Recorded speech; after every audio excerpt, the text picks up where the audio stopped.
Hi guys, welcome back to my video. I'm Stevenson, real estate broker in the city of Toronto with Remax.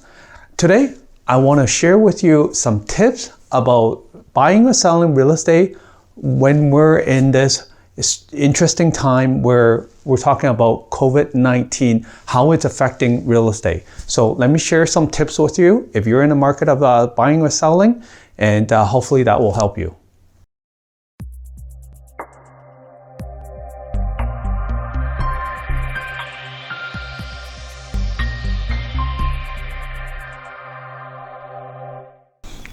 So the first 5 tips I want to share with you are for the sellers.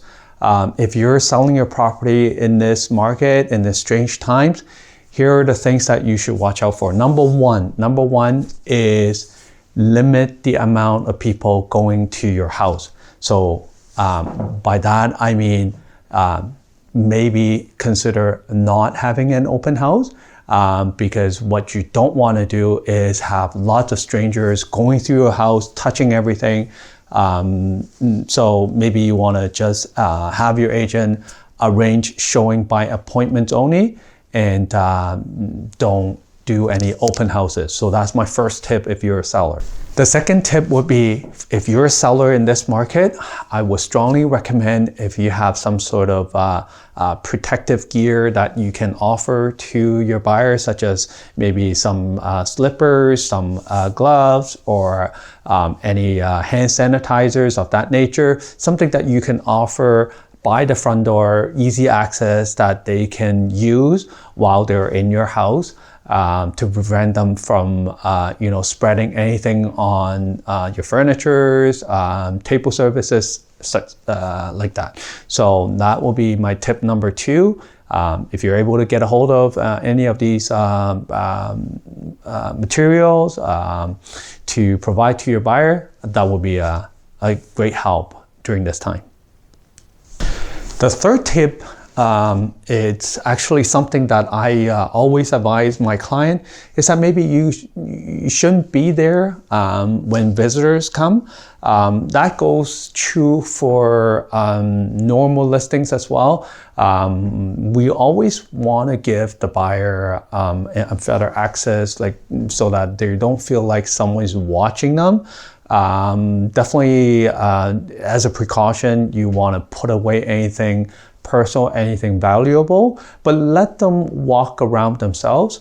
Maybe you should find somewhere to go, or go in your car and just go for a drive during the showing time. I know it's a little bit painful to have to leave the house every time, but it's in this special time, you don't know who's coming into your house, if they have any symptoms for the virus. So you want to stay away as much as possible, and so going into your car, driving around, that might be an option.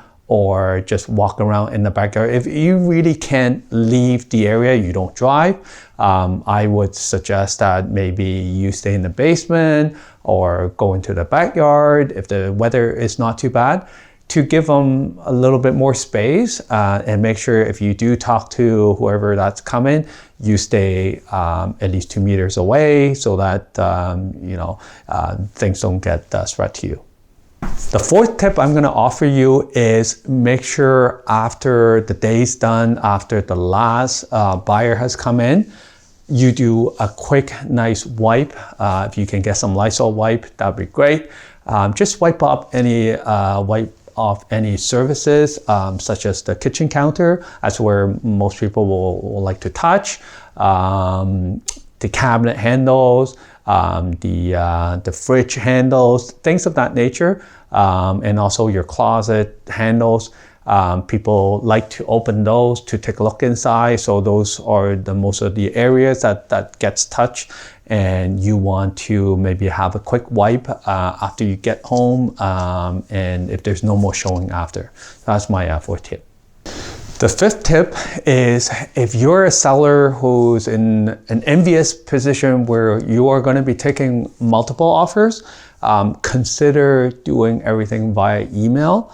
I understand that some buyer's agents still insist that if they can present, right now is perfect time to let them know that no, you'd rather not have them come to your house. If you must meet with a buyer's agent, at least do the first round via email and maybe only have the winning realtor come to your house to present a check or make changes, whatnot. But you definitely don't want to have 6 or 7 agents coming to your house. So, my advice will be discuss with your listing agent that you want to do everything via email only.